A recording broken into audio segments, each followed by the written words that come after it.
제가 의도한 것은 아닌데 우리 에베네스의 선교교회 사역 시작하면서 이상하게 타이밍이 이렇게 자연스럽게 맞아 떨어지는 그러한 경우를 많이 경험하고 있습니다. 오늘부터 다음 세대들을 위한 사역을 우리가 새롭게 시작하지 않습니까? 결코 의도하지 않았어요. 의도하지 않았는데 오늘 신명기 말씀을 준비하면서 신명기 말씀이 다음 세대들을 위한, 다시 말해서 이스라엘 제1세대, 광야 1세대는 출애굽 후에 하나님의 말씀, 하나님의 약속을 온전히 믿지 못하여 가나안 땅을 정복하기 위해서 모세가 12 정탐꾼, 그러니까 12지파에서 한 사람씩을 정탐꾼으로 세워서 보내지 않습니까? 그런데 거기에 가서 보는 것에는 너무나도 만족했지만은 돌아와서 보고하기로는 부정적인 보고들만을 하죠. 그래서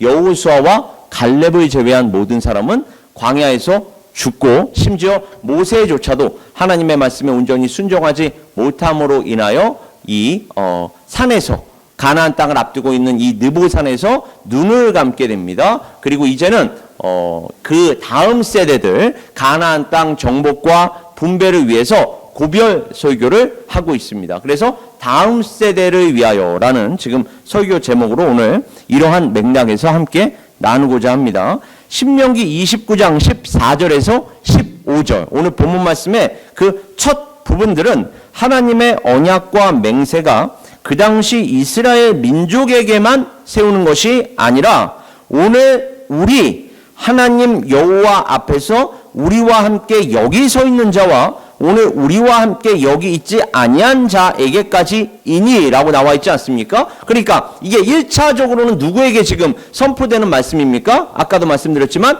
이스라엘의 광야 2세대들, 이제 가나안 땅 정복을 위해서 준비하고 있는, 기도하고 있는 그 여호수아, 새로운 지도자 여호수아를 위시하여 그 가나안 땅을 정복하기 위한, 약속의 땅을 정복하기 위한 그 세대들에게 하는 말씀이지만은 그 세대들에게만 전하는 말씀이 아니라 오늘 여기에 있지 아니야. 그렇다면 지금 이 자리에 있는 우리하고도 나누는 말씀인 줄 믿습니다. 하나님의 말씀은 어제나 오늘이나 영원토록 동일하신 예수 그리스도 안에서 완성이 되기 때문입니다. 그래서 오늘 이 본문 말씀은 단순히 지금 이스라엘 광야 제2세대들에게만 주는 말씀이 아니라 1차적으로는 그들에게 주는 말씀이지만 특정한 시간과 장소에만 국한되는 것이 아니다. 그도 그럴 것이 하나님께서는 무소부재하시고 시간과 공간을 초월해 계시는 하나님이십니다. 그러니까 그때나 지금이나 그리고 주님 다시 오실 그때까지도 동일하신 하나님께서 역시나 동일한 말씀, 변하지 않는 말씀으로 우리에게 위로와 격려와 힘을 주시는 줄 믿습니다. 또 하나님 입장에서도 변하지 않지만은 우리 또한 변하지 않는 존재들입니다. 어떠한 면에서요? 죄성 면에서. 우리는 그때나 지금이나 죄인입니다. 아무리 문명이 발달하고 테크놀로지가 발달하면 뭐합니까? 인간이 바뀌질 않는데, 인간은 죄인이라는 이 속성에서 벗어날 수가 없는 거예요. 우리 인간은 그때나 지금이나, 아니 선악과를 따먹고 타락한 이후로는 처음 때나 마지막 때나 똑같이 하나님을 대적하고 하나님께 반역하며 끊임없이 죄만 범하는 죄인이라는 것입니다. 이와 같은 이유로 인해서 하나님의 언약과 맹세가 어느 한 시대에 어느 한 민족에게만 국한될 수 없다는 것은 자명한 사실입니다. 여러분, 이 말씀은 이스라엘 민족에게만 주는 말씀이 아니에요. 하나님의 말씀, 성경을 바르게 보지 못하는 사람들은 이렇게 얘기를 해요. 야, 한국 사람인 우리가, 혹은 여기에서 이제 코리안 아메리칸이라고 한다면, 야, 미국 사람인 우리가 한국 역사를 공부하고 미국 역사를 공부해야지 왜 이스라엘의 역사를 공부해야 하느냐, 왜 이스라엘의 신을 섬겨야 하느냐 라고 반문할지 몰라요. 그러나 성경은요, 이스라엘 민족을 선민으로 택하시고 그들을 인도하신 그 하나님의 역사를 이스라엘 민족이라는 샘플로 우리에게 보여주고 있는 거예요. 그러니까 이스라엘 민족이 곧 우리이자 나인 것입니다. 그게 이스라엘의 역사가 아니라 우리의 역사고 나의 역사인 거예요. 그러니까 하나님께서 누구에게만 계시하셨습니까? 그 당시에 이스라엘 민족에게만 계시하셨어요. 그러니까 똑같은 현상을 보더라도 바벨론 사람들 같은 경우에는 홍수 사건을 자기네들의 관점에서만 기록하고 있지만 노아의 홍수, 성경에 나와 있는 이 노아의 홍수는 하나님의 관점으로 기록이 된 것입니다. 똑같은 사건이어도 어느 누구의 관점으로 기록이 되었느냐? 그래서 이 노아 홍수 사건, 이 대홍수 사건을 기록할 때에 제가 누누이 말씀드리지만 노아는 당시에 하나님께 은혜를 입었더라. 이 은혜라는 말은 성경에만 나오는 핵심어입니다. 다른 당시에 바벨론 신화나 고대 문서 속에서는 하나님의 은혜를 받아 노아가 구원을 받았다라는 이러한 표현이 기록되어 있지 않습니다. 그 얘기는 뭐냐? 똑같은 노아 홍수 사건을 보면서도 하나님의 백성들만큼은 하나님의 관점으로, 하나님의 은혜의 중심으로 그 사건을 바라보았던 반면에 세상 사람들은 그냥 노아의 대홍수 사건이라는 그냥 히스토리컬 팩트에만 주목을 했다라는 거예요. 우리는 팩트 너머에 있는 진리와 은혜에 집중해야 할 줄 믿습니다. 그것만이 우리를 영원한 생명으로 인도하기 때문에 그렇습니다. 진실로 시대를 막론하고 이와 같이 인간의 본성, 죄성 자체는 변함이 없습니다. 그러니까 오늘 설교 제목이 다음 세대를 위하여인데 이 다음 세대라는 건 물론 1차적으로 이스라엘의 광야 2세대를 이야기하는 것이고 오늘날 우리에게 적용이 되더라도 지금 오늘부터 시작하는 다음 세대의 사역, 그 다음 세대를 이야기하기도 합니다. 그러나 더 중요한 게 있어요. 그 다음 세대가 곧 우리이자 나라는 사실입니다. 여러분, 우리가 바로 서야 우리의 말, 우리의 행동, 우리의 인격을 배우지 않는 것 같아도, 보지 않는 것 같아도, 듣지 않는 것 같아도 다 배우고 보고 듣는 자녀들에게 영향이 전달이 되게 되어 있습니다. 그러니까 긍정적으로나 부정적으로나 전달이 되게 되어 있어요. 그러니까 우리가 바로 서면 자녀 또한 우리가 하는 말을 하게 될 것이고 우리가 하는 행동을 하게 될 것이며 우리의 인격을 닮아가게 될 것입니다. 그러나 우리가 바로 서지 못하면 우리가 바로 서지 못하면서 자녀들이 바로 서기를 원한다? 이건 말도 안 되는 것입니다. 쉬운 예로 아이들에게 방에 들어가서 공부해라 라고 하면서 자기는 TV 앞에 앉아서 드라마를 본다면 어느 자녀가 기쁜 마음으로 방에 들어가서 공부를 하겠습니까, 여러분? 공부를 하기 원한다면 내가 먼저 공부를 하는 모습을 보여주어야 하는 줄 믿습니다. 내가 먼저 책을 읽으면서 자녀에게 책을 읽으라고 권해야지 나는 책을 안 보고 스마트폰으로 게임이나 하고 있고 드라마나 보고 있으면서 자녀에게는 방에 들어가서 공부하라고 한다면 어느 자녀가 그 부모에 대한 존경심을 가질 수가 있을까요? 이게 제가 쉬운 예로 말씀드렸지만 영적으로는 더 심오한 진리를 품고 있습니다. 우리가 예수 그리스도를 닮아가기 위해서 끊임없이 정진하고자 노력할 때 날마다 말씀 생활, 날마다 기도 생활, 날마다 하나님 앞에서 예배자로서 살아가는 그 삶을 보일 때에 자녀들이 그 아버지, 그 어머니의 모습을 보고 아, 정말 우리 아버지의 하나님, 우리의 어머니의 하나님은 뭔가 다르구나. 정말 살아계신 하나님이시구나. 교회 안에서나 교회 밖에서나 말과 행동이 다르지도 않고 정말로 하나님 앞에서 부족한 점을 늘 아뢰면서 하나님 이렇게 부족하지만 이렇게 넘어지고 자빠지지만 그렇기에 우리에게는 하나님의 은혜가 필요합니다. 십자가가 필요합니다. 하나님 이 순간 오늘 하루하루 십자가 앞으로 나아가오니 오늘 또한 저희를 새롭게 하여 주시옵소서라는 기도 제목으로 나아가는구나. 그때 그 자녀 또한 그 아버지의 모습, 그 어머니의 모습을 보면서 십자가 앞으로 나아갈 줄 믿습니다. 그렇게 우리가 먼저 바로 서야 하는 줄 믿습니다. 그러니까 오늘 다음 세대를 위하여라는 기도 혹은 설교 제목은 우리에게 먼저 적용이 되어야 하는 것입니다. 우리 자신에게 먼저 적용이 되어야 하고 또 우리의 조상들에게도 심지어 적용이 되어야 할 뿐만 아니라 믿음의 선진들을 얘기하는 것입니다. 그때에 우리 자녀들에게 바르게 전달이 될 줄 믿습니다. 왜냐하면 우리 모두는 사실 다 한결같은 죄인이기 때문에 그렇습니다. 로마서에 따르면 모든 사람이 죄를 범하였음에 하나님의 영광에 이르지 못하였더니 모든 사람이에요. 너나 나나 할 것 없습니다. 어느 누구 탓할 것도 없고 어느 누구를 비난할 것도 없습니다. 나부터 하나님 앞에서 무릎 꿇고 기도해야 할 줄 믿습니다. 우리 모두는 다 같은 죄인이기 때문에 그래요. 따라서 자기 자신을 제외한 나머지 가운데서 하나님을 찾고 원수를 찾지 말고 자기 자신부터 살펴보아야 할 줄 믿습니다. 하나님을 알고 예수 그리스도를 믿고 깨달으면 주님의 신부가 되고 주님과 연합하여 하나님의 아들이 된 자기 자신을 발견하게 될 것이고, 그렇게 되면 과거에 내가 누구였는가, 개구리 올챙이적 생각 못하는 게 아니라 이런 내가 어떻게 구원을 받을 수 있었는가, 하나님과 원수였던 내가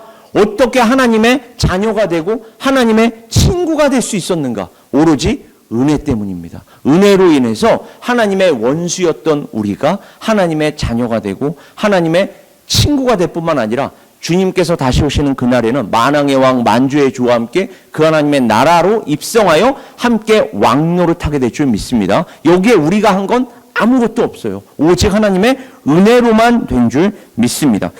이렇게 우리는 우리 자신을 발견할 뿐만 아니라 우리 자신이 전에는 누구였다고요? 하나님의 원수였다고요. 왜 원수였습니까?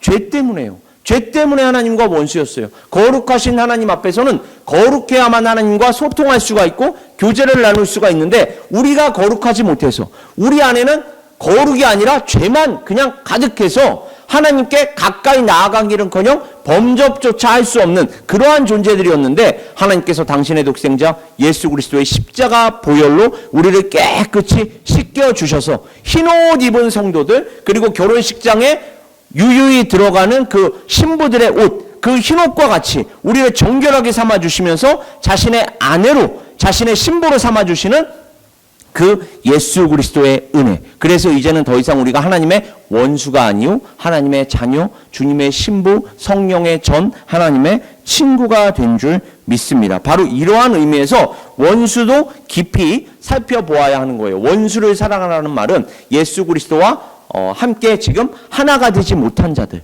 예수 그리스도를 알지 못하고 믿지 못하는 자들입니다. 이러한 원수를 우리가 사랑해야 돼요. 그들의 죄 때문에 예수 그리스도의 십자가 보혈이 아직 그들에게 전달이 되지 않아서, 흘러가지 않아서 지금 죄 문제가 해결이 안 된 거 아닙니까? 죄 문제가 해결이 안 되었기 때문에 하나님의 원수로 지금 있는 거예요. 하나님의 원수로 있는 그들에게 다가가서 그 원수를 우리는 사랑해야 할 줄 믿습니다. 사랑하고 예수 그리스도의 복음을 나누어야 할 줄 믿습니다. 그러니까 여기에서 원수라는 건 제가 늘 말씀드리지만 성경의 용어 하나하나는 옥스포드 사전으로 찾아서 우리가 정의를 내리는 게 아니라 성경 안에서 성경으로 찾아야 할 줄 믿습니다. 이거를 신학적인 용어나 인문학적인 용어로 상호 텍스트성이라고 얘기하는 거예요. 상호 텍스트라는 건 텍스트를 서로가 바라보고 해석을 하게끔 만드는 것입니다. 이게 문학적인 용어이자 수사적인 기법인데, 상호 텍스트성이 바로 성경 안에서도 작용합니다. 그 얘기가 무슨 말이냐?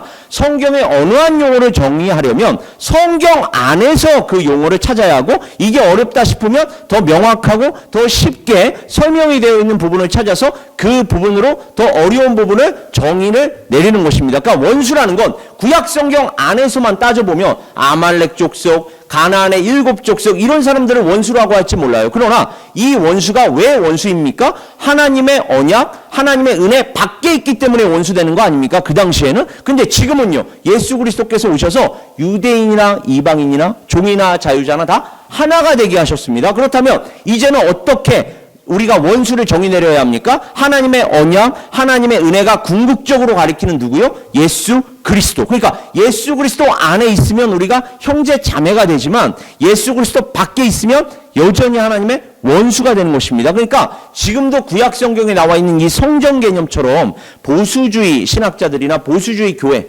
개혁주의 신학자나 개혁주의 교회는 원수를 이와 같이 정의 내리지 않아요. 그와 같이 정의를 내린다면 지금 우리도요, 이스라엘 사람들처럼 팔레스타인에 군대 파병해서 같이 싸워야 되는 것입니다. 그러면 그렇게 적용하면 안 되는 거예요. 우리는 예수 그리스도로 완성이 되는 관점으로 적용을 해야 하는 줄 믿습니다. 예수 그리스도 안에서 완성이 된 것입니다. 예수 그리스도 안에서 완성이 되었다면 예수 그리스도 안에 있는 것이냐, 예수 그리스도 밖에 있는 것이냐로 원수를 정의를 내리고, 예수 그리스도 밖에 있는 자라면 싸우려고 다가가는 것이 아니라 예수 그리스도의 복음을 전하기 위해서 다가가야 하는 줄 믿습니다. 전해서 말로만이 아니라 단순히 어느 한 행동으로만이 아니라 우리의 인격 전체로, 우리의 전 인격으로 예수 그리스도를 보여주고 하나님의 말씀을 전달해야 할 줄 믿습니다. 이와 같은 의미에서의 원수, 이 원수를 예수 그리스도의 복음 들고 가서 사랑하라는 것입니다. 우리를 괴롭히는 어느 누군가, 우리의 마음을 상하게 하는 어느 누군가가 원수가 아니라, 성경에 가르치는 원수는 바로 이와 같이 예수 그리스도를 알지 못하고 믿지 못하는, 그래서 하나님을 지금도 대적하는, 하나님을 대적하는 줄도 몰라요. 이 사람들은 사실. 왜요? 하나님을 모르기 때문에. 하나님 자체를 모르기 때문에 우리도 사실은 몰랐던 자들이라니까요.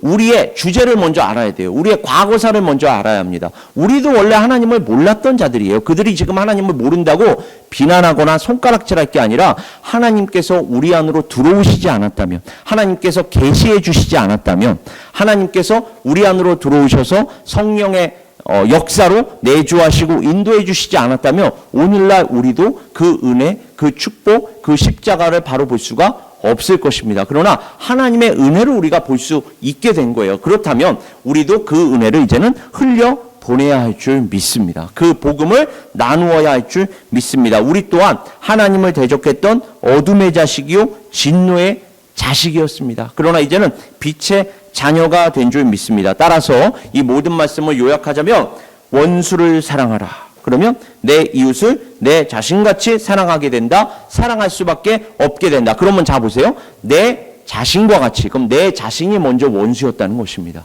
내 자신이 원수였다는 걸 깨닫고 이제는 내가 원수가 아니라 하나님의 자녀 되었구나. 예수 그리스도의 신부 되었구나. 성령의 전이 되었구나. 그리고 하나님의 친구가 되었구나. 이제는 아직 그와 같이 복을 못 받은 자들, 그와 같이 은혜를 못 받은 자들에게 가서 그래서 하나님의 원수로 있는 자들에게 가서 이 복음을 나누어야 하겠구나. 이와 같이 자기 자신을 포함하여 하나님과의 관계, 다른 사람들과의 관계를 바르게 이해하고 깨달으면 다음 세대는 곧 나 자신으로부터 시작한다는 것입니다. 더 나아가 자기 자신이 먼저 하나님을 알고 예수 그리스도를 바르게 믿을 때 문자 그대로의 이제 다음 세대, 우리의 아들, 우리의 딸, 우리의 손자, 우리의 손녀들에게도 하나님을 알고 예수 그리스도를 믿는 신앙이 자연스럽게 전수될 줄 믿습니다. 우리의 아들, 우리의 딸, 우리의 손자, 우리의 손녀가 살아갈 세상을 한번 여러분 상상해 보세요. 지금도 이렇게 동성애, 낙태, 이거 이상의 것들이 나올 것 같아요. 앞으로 우리가 상상할 수 없는 아주 끔찍한 것들이, 성경에서 정의 내리는 끔찍한 것들이 이제 아주 노골적으로 전면에 등장할 거예요. 그도 그럴 것이, 제가 어릴 때만 하더라도 커밍아웃이라는 말을 썼거든요. 동성애자가 자기가 동성애자라는 것을 밝힐 때는 커밍아웃을 쓰고, 그것이 심지어 뉴스 1면을 장식하고 또 뉴스의 헤드라인을 장식했는데, 이제는 그것이 그냥 아주 노골적으로 그냥 전면에 등장하는, 그래서 이제 더 이상 샤킹 뉴스가 아니에요. 그냥 아예 일반적인 뉴스가 되어버렸습니다. 이게 불과 제가 어렸을 때부터 지금까지의 이 한 10년, 20년 사이에 일어난 일이에요. 그럼 앞으로의 10년, 20년 후에는 어떠한 일이 일어날까요? 그리고 30년, 40년 우리가 죽는 그 순간까지는 어떠한 현상이 일어날 거예요. 물론 그 전에 예수 그리스도께서 다시 오실 수 있겠지만은 우리는 그날과 그때를 온전히 모르니까 항상 그날과 그때를 위하여 준비하는 사람의 입장으로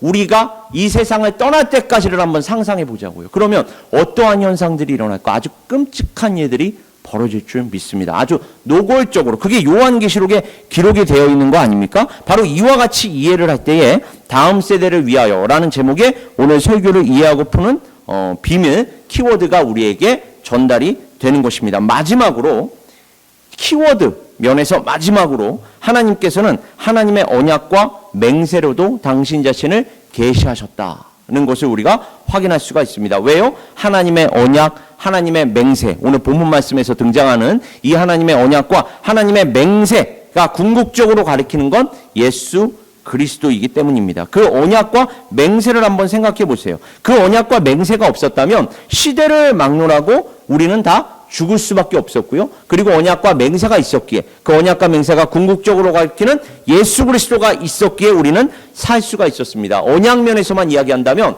아브라함과의 언약, 사실은 그 위에 어떤 언약이 있었습니까? 노아와의 언약이 있었고, 그 위에는 아담과 하와와의 언약이 있었습니다. 그것도 사실은 다 언약이었어요. 언약이었기 때문에 너희가 동산 중앙에 있는 그 나무의 열매는 먹지 말아라 라고 얘기했는데, 그 언약을 깨트린 자가 누구입니까? 우리예요. 우리. 아담이 깨트린 게 아니라 아담 안에 있는 우리, 아담 안에 있는 내가 깨뜨린 것입니다. 우리가 깨뜨림으로 말미암아 그 에덴 동산에서 추방되었고, 그 에덴 동산에서 추방된 이후로도 가인의 후손을 중심으로 하여 하나님께 끊임없이 죄만 범하다가 노아의 대홍수 때 피크에 이르고, 그래서 하나님께서 물로 심판을 내리신 이후에도 역시나 계속해서 죄를 짓다가 바벨탑 사건이 노아가 살아있는, 심지어 노아가 시퍼렇게 눈을 뜨고 살아있는 그 시대에 이루어졌다니까요. 노아가 죽고 나서 이루어진 사건이 아닙니다. 노아가 살아있는 당시에 바벨탑 사건이 제가 이루어졌다라고 말씀드렸어요. 그러니까 얼마나 이 인간이라는 존재가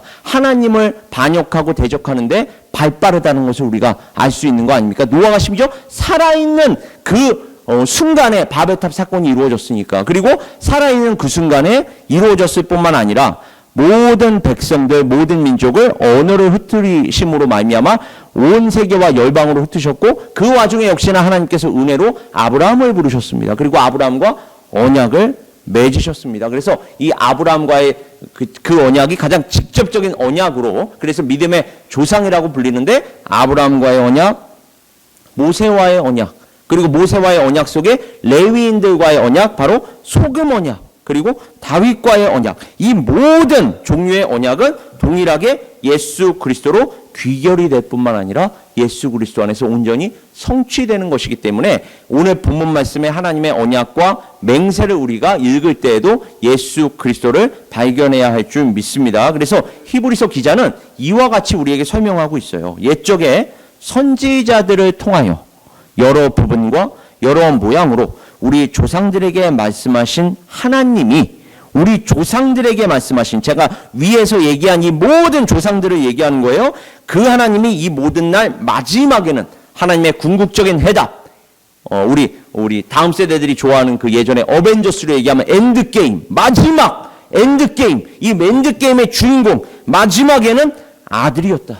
당신의 독생자였다. 이 아들을 통하여 우리에게 말씀하셨으니 이 아들을 만유의 상속자로 세우시고 또 그로 말미암아 모든 세계를 지으셨느니라. 이는 하나님의 영광의 광채시요 그 본체의 형상이시라. 그의 능력의 말씀으로 만물을 붙드시며 죄를 정결하게 하는 일을 하시고 높은 곳에 계신 지극히 크신 이의 우편에 앉으셨느니라. 그러니까 첫 창조, 새 창조, 부활, 승천까지 지금 히브리서 기자는 1절에서 3절까지의 이 구절들을 통하여 이 모든 복음을 지금 요약하고 있는 것입니다. 신구약 성경을 이 조상들에게 말씀하셨던 그 하나님이 독생자 예수 그리스도를 통하여 새로운 창조를 하셨고, 이 새 창조가 바로 구원입니다. 그래서 구원이라는 건 죄 문제가 해결이 되어야 한다 그랬어요. 그래서 죄를 정결하게 하는 일을 하시고 십자가에서 대리적이고도 대속적인 죽음을 당하셨다는 것입니다. 그러나 죽음으로 끝난 것이 아니라 그 사망 권세를 깨뜨리시고 부활하심으로 이제는 승천까지 하시고 그 하나님의 보좌 우편에서 우리를 위하여 중보기도까지 하고 계시는 줄 믿습니다. 따라서 우리가 해야 할 바가 무엇입니까? 언약과 맹세가 가리키는 궁극적인 지향점 예수 그리스도를 바라보는 일인 줄 믿습니다. 우리는 오직 예수만을 바라봐야 하는 거예요. 하루하루 순간순간 이 신명기 말씀을 통해서도 그렇고요. 신구약 성경 전체를 통해서 예수 그리스도만으로 완성이 되고 예수 그리스도 안에서 승리해야 할 줄 믿습니다. 그래서 히브리서 기자는 계속해서 이와 같이 이야기합니다. 믿음의 주요 또 온전하게 하시는 이인 예수를 바라보자. 여러분, 제가 설교를 하면서 좀 템포가 빨라질 것 같으면 다시 한번 어르신들을 바라보면서 잠깐 스탑. 제가 노력하는 거 좀 보이십니까? 천천히 하고 있어요. 지금 제가 원래 하던 습관이 있어서 제가 신학교에서 수업할 때는요, 이 따발총 같은 속도로 1시간 반, 3시간을 그냥 연달아서, 이게 그냥 저의 일종의 성격이자 습관이 되어버려가지고 빨리빨리 하다가 갑자기 앞에 계시는 어르신들을 바라보고 잠깐 스탑. 제가 천천히 하고 있습니다. 그래서 천천히 하고 있다는 거 여러분께서 좀 알아주시면 감사하겠습니다. 아직도 빠르지만 정말로 최선을 다해서 지금 노력을 하고 있어요. 제가 신명기 29장 16절에서 17절에는 또 주석이 달리는데, 이것은 우리 인간이 본래 애굽 땅, 애굽이라는 건 세상을 상징한다라고 제가 얘기했습니다. 사망과 저주를 받아서, 그래서 실제로 사망과 저주를 받잖아요. 그걸 어떻게 알려주죠? 10가지 재앙을 통해서 알려주는 거예요. 10가지 재앙을 통해서 나의 은혜를 받지 못하면, 나의 축복을 받지 못하면, 내가 함께하지 않으면 너희는 바로 이와 같이 10가지 재앙으로 멸망할 수밖에 없다. 이거를 그 10가지 재앙이라는 사건으로 영적인 교훈을 우리에게 알려주시는 것이거든요. 그러니까 사망과 저주를 받아 없어져 버릴 세상, 그 세상에 우리가 살았다라는 거예요. 우리가 거기에 살지 않았던 존재가 아닙니다. 거기에 우리가 원래 살았어요. 왜? 모든 사람이 죄를 범하였고 죄의 삭은 사망이기 때문에 우리 모든 사람은 예수 그리스도가 없었다면 그 사망과 저주의 땅에서 원래 죽어야 합니다. 그리고 영원히 하나님과 분리되어 살아야 돼요. 이게 하나님의 은혜가 강조되는 지점입니다. 바로 여기에서 인본주의자들, 자유주의자들이 외치는 그 목소리, 아니 하나님은 사랑이신데 왜 모든 사람을 다 구원하지 아니하시고 일부만 구원하신 거야? 라고 얘기할지 몰라요.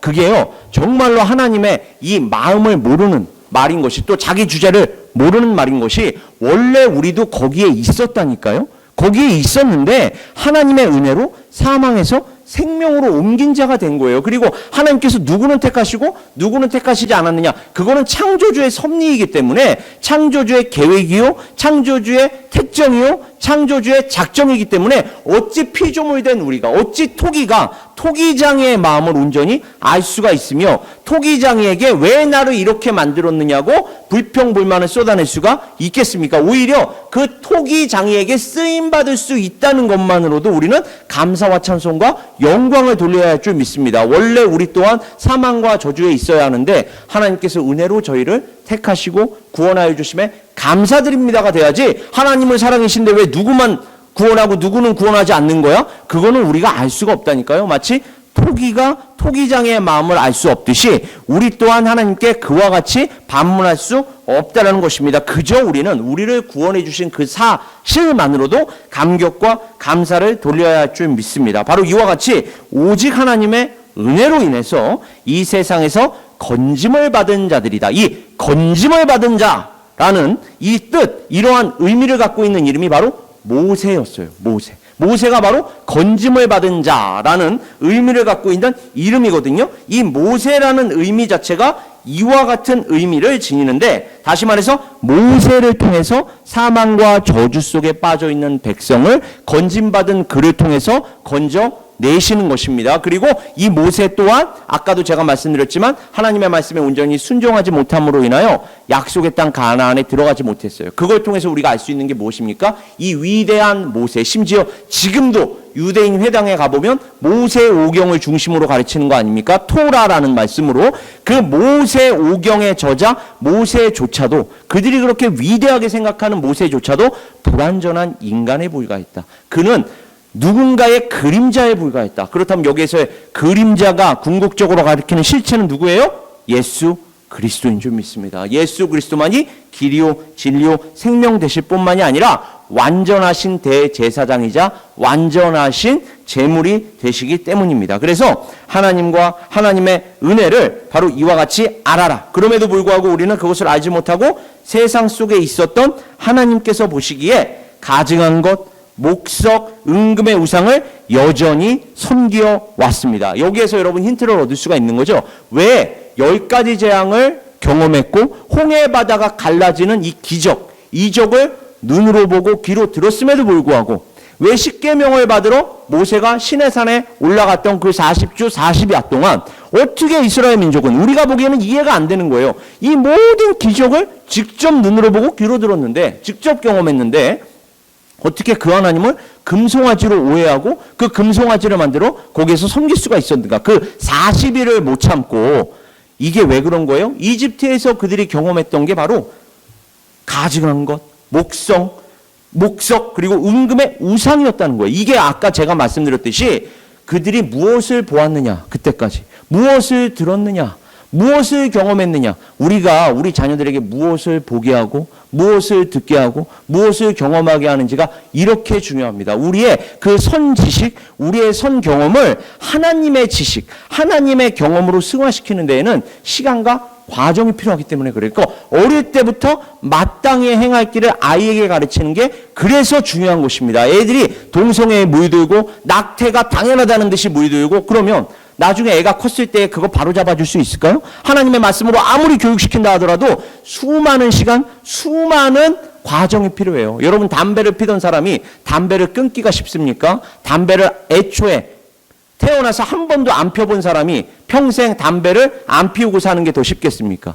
안 피우던 사람이 그냥 끝까지 안 피우는 쪽으로 가는 게 쉬운 거예요. 그냥 자연스러운 겁니다. 근데 담배를 피우던 사람들은 10년을 피우고 20년을 피웠으면 피웠을수록 더 많이 피웠을수록 그 담배를 끊기가 어려운 것입니다, 여러분. 똑같은 거예요, 영적인 것도. 세상 가치관, 세상 세계관, 세상의 행동 양식에 물들면 물들수록 하나님의 진리, 하나님의 은혜의 영향을 받는다 할지라도 그것을 떼어내는데 수많은 시간과 과정이 필요한 것입니다. 그러니까 어릴 때부터 우리가 자녀들을 위해 기도하고 자녀들에게 말씀을 가르치고 자녀들에게 본이 되는 행동 양식을 보여주고 삶을 보여주는 게 너무나도 중요하다는 것입니다. 이게 바로 다음 세대들을 위한 교훈이에요. 그렇게 이스라엘 민족 또한 하나님을 직접적으로 경험했음에도 불구하고 그들의 이전 경험이 가증한 것이었고 목석이었고 은금의 우상이었기 때문에 그러한 것들을 여전히 섬겨왔기 때문에 출애굽을 한 이후에도 하나님을 예배드리러 나왔는데 사실 1차적으로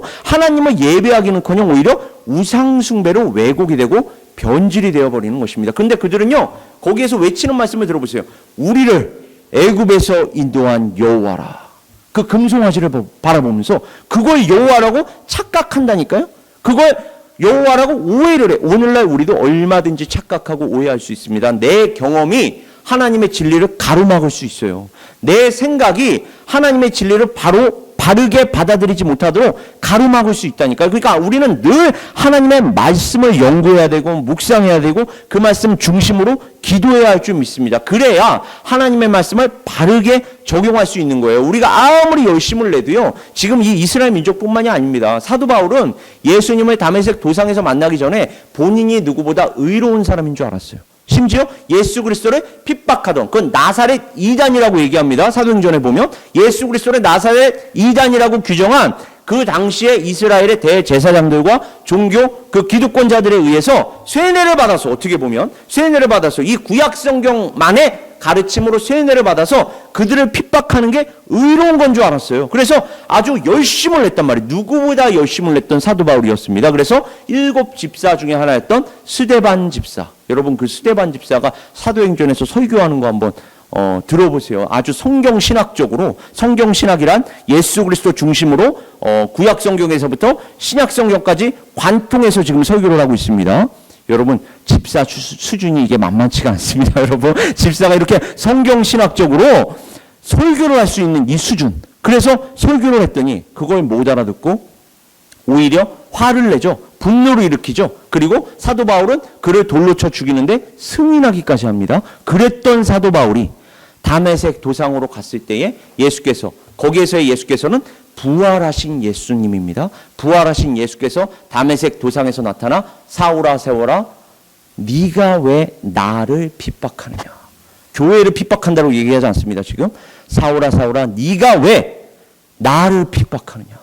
여러분을 세상 사람들이 핍박할 때 하나님께서는 예수 그리스도를 핍박하는 걸로 받아들이시는 줄 믿습니다. 그와 같이 여러분이 예수님과 지금 하루하루 순간순간 동행하고 계신 거예요. 우리가 깨닫든 깨닫지 못하든 우리가 핍박을 당하면 예수님께서는 당신이 핍박을 당한다라고 받아들이시는 줄 믿습니다. 그러니까 예수께서 네가 왜 나를 핍박하느냐. 그때 사도 바울이 그 예수님을 만나고 자신의 이전 행동이 나는 이게 하나님께 영광이라고 생각했는데 저 나사렛 이단 때문에 하나님의 나라가 빨리 임하지 않는다라고 생각했는데 내가 잘못 생각했던 거구나. 내가 착각했구나. 내가 오해했구나. 하나님 회개합니다. 거기에서 회심이 이루어지지 않습니까? 그리고 아라비아 광야로 가서 지금까지 그가 공부했던 구약 성경 전체를 다 뒤집어 엎어버리는 것입니다. 어떤 관점으로요? 예수 그리스도 중심적인 관점으로 엎고 3년을 거기에서 다시 연구하고 다시 묵상하고 다시 새로워져서 예루살렘으로 또 안디옥으로 와서 그 선교 사역을 감당하는 줄 믿습니다. 그러니까 우리가 아무리 열심을 내도요, 방향이 잘못되면 그건 하나님께 영광이 아니라 하나님을 회방하는 것이 되어버립니다. 오늘날 이스라엘 민족도 마찬가지였어요. 너희를 이 애굽에서 인도한 여호와께 경배를 하라라고 얘기했지만 오히려 그 경배 행위가 우상 숭배가 되어버리고 하나님께서 보시기에 가증한 행동이 된 것을 지금 모세가 지적을 하고 있는 거예요. 여기에서의 우상이 오늘날 우리에게로 얘기하면 거창한 무엇인가를 말하는 게 아닙니다. 그것은 하나님이 아닌 것을, 금송아지는 하나님이 아니었잖아요. 근데 그걸 하나님이라고 지금 규정을 하고 저 금송아지에게 전하자, 저 금송아지 숭배하자라고 얘기하지만 오늘날 우리에게 금송아지가 없다고 해서 우리가 우상 숭배를 못하느냐? 아닙니다. 하나님이 아닌 모든 것이 다, 심지어 자기 자신이 가장 큰 우상이죠. 우리에게는 자기 자신 중심으로 살아가는 모든 존재들이기 때문에 자기 자신이 우상이고 자기 자녀가 우상이고 자기 사업이 우상이고 자기의 스펙이 우상이고 자기 학업이, 자기 학력이 우상이 되는 이러한 세상을 우리가 지금 살아가고 있어요. 그 모든 것이 다 우상이 될 수가 있는 것입니다. 그 모든 것들이 다 하나하나 잘려나갈 때, 그래서 하나님의 말씀은 살아있고 운동력이 있어 좌우에 나선 어떤 것보다도 예리하여 홍과 영과 및 관절과 골수를 찔러 쪼갠데 우리의 모든 것을 다 잘라버리신다는 거예요. 하나님께서 말씀으로 우리의 모든 것이 다 잘려 나가야 됩니다. 이거 예수님께서 뭐라고 얘기해요? 자기 부인이라고 얘기합니다. 우리 자신이 잘려나가고 우리의 학력이 잘려나가고 우리의 자녀가 잘려나가고 우리의 가족이 잘려나가고 우리의 사업이 잘려나갈 때에도 여러분 하나님께 감사할 수 있으세요? 근데 그게 신앙생활이라니까요. 온전한. 그래서 욥이 뭐라고 얘기해요? 주신 자도 여호와시오 취하시는 자도 여호와십니다. 하나님께서 가져가시는데 제가 어떠한 말을 할 수가 있겠습니까? 재앙을 받는 그 상황 속에서도 욥이 자기 입을 열어 범죄하지 아니하니라. 여러분 그 상황에서도 감사와 찬송과 영광을 돌리실 수가 있습니까?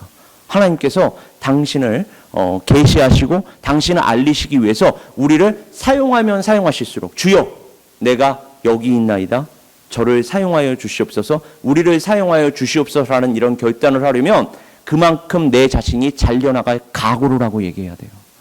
마틴 루터처럼, 종교개혁자들처럼 하나님 앞에서 살겠습니다. 내 자신이 다 갈려지더라도, 심지어 순교를 당하고 핍박을 당하고 죽은 내 몸이 또 12 도막으로 잘려서 여기저기 시체가 잘려나갈 뿐만 아니라 유기가 되더라도 제 자신이 하나님의 나라로 영광을 위해서 쓰임받을 수 있다면 하나님 그것으로 만족합니다. 그것으로 감사합니다. 이 정도의 수준까지 우리가 이르러야 한다니까요. 왜요? 하나님께서는 그 모든 것을 합력시켜 선을 이루시기 때문에 그렇습니다. 하나님께서는 우리의 그 순교를 통해서, 우리의 희생을 통해서, 그리고 사실은 궁극적으로는 예수 그리스도의 십자가를 통해서 오늘날 우리, 그리고 에베네스의 선교교회에 속한 한 사람 한 사람에게까지 이르게 하신 줄 믿습니다. 세상의 권력이나 세상의 부귀영화를 통해서 우리에게 복음이 전달된 것이 아니라 예수 그리스도의 희생, 예수 그리스도의 보혈로 여기까지 전달이 된 줄 믿습니다. 그렇다면 우리가 우리 자녀들에게, 다음 세대들을 위하여 무엇을 보여주어야 하고 무엇을 전달해야 하겠습니까? 바로 예수 그리스도인 줄 믿습니다. 예수 그리스도의 십자가, 예수 그리스도의 복음, 자기 부인, 자기 희생, 그리고 말로만이 아니라 예수 그리스도의 이 말씀, 이 언약을 말로, 행동으로, 전인격으로 보여주고 본보기가 되어서 그 자녀들에게 정말 목숨을 걸고 전할 때에, 그 유대인들이 나라가 망하고 나서 이런 결단을 했다니까요. 야, 우리가 이렇게 그래도 하나님의 선민 이스라엘인데 어떻게 예루살렘이 망할 수가 있었을까? 가장 중요한 게 무엇일까? 여호와를 경외함이 지혜의 근본이구나. 이게 지혜였구나. 하나님을 경외하는 것이 지혜였구나. 그래서 다른 거는 몰라도 나라가 그 뒤에도 계속해서 망하는데 망하는 와중에도 그들이 끝까지 붙들었던 거, 훼손시키지 않고 또 잃어버리지 않기 위해서 노력했던 게 토라라는 말씀이었어요. 오늘날 우리에게는 무엇이 가장 중요합니까? 죽는 그 순간 되면 그냥 유산 남기는 게 가장 중요해요? 여러분, 내가 돈이 많으면 많을수록 여기를 떠나기가 너무 어렵고 이 세상을 떠나기가 너무 어렵고 어떻게든 그 자녀들에게 그 재산, 그 유산 남겨주기 위해서 노력하실 겁니까? 그것보다는 우리는 신앙의 유산을 남겨주어야 할 줄 믿습니다. 하나님의 말씀을 나누어줘야 할 줄 믿습니다. 왜요? 그 말씀이 능력이 되는 것이고 그 말씀이 우리의 자녀들, 우리 자녀들의 자녀들 예수 그리스도 다시 오시는 그날까지 인도하실 줄 믿기 때문에 그렇습니다. 그래서 이 말씀 사역 우리가 가정에서 또 교회에서 또 교회 밖에서 함께 이루어 나갈 수 있도록 우리 각 사람 에베네스의 선교교회 이 시간 하나님께서 하나님의 모든 충만하신 것으로 충만케 하시기를 주님의 이름으로 축원합니다. 우리 시간 함께 기도하겠습니다. 아버지 하나님, 오늘 다음 세대를 위한 제목으로 신명기 말씀을 나누었습니다. 아버지 하나님, 여기에서의 다음 세대란 이스라엘의 광야 2세대뿐만이 아니요 우리 자신이라는 거 다시 한번 보게 하여 주시고 우리가 하나님의 축복을 받으려면 저주가 아닌 축복을 받으려면 사망이 아닌 생명을 받으려면 하나님의 언약이 가리키는 예수 그리스도를 바라봐야 한다는 것 다시 한번 확인하게 하여 주시니 감사드립니다. 아버지 하나님, 우리 이 예수 그리스도의 복음 우리만 간직하는 것이 아니라 말로 행동으로 전인격으로 특히 우리 다음 세대들에게 전수하여서 우리 온 세대가 하나님 앞에서 하나님께 감사와 찬송과 영광 올려드리는 우리 각 사람 에베네스의 선교교회 되게 하여 주시옵소서. 그렇게 역사하실 하나님을 믿습니다. 이 모든 말씀 우리 주 예수 그리스도의 이름으로 기도드립니다. 아멘.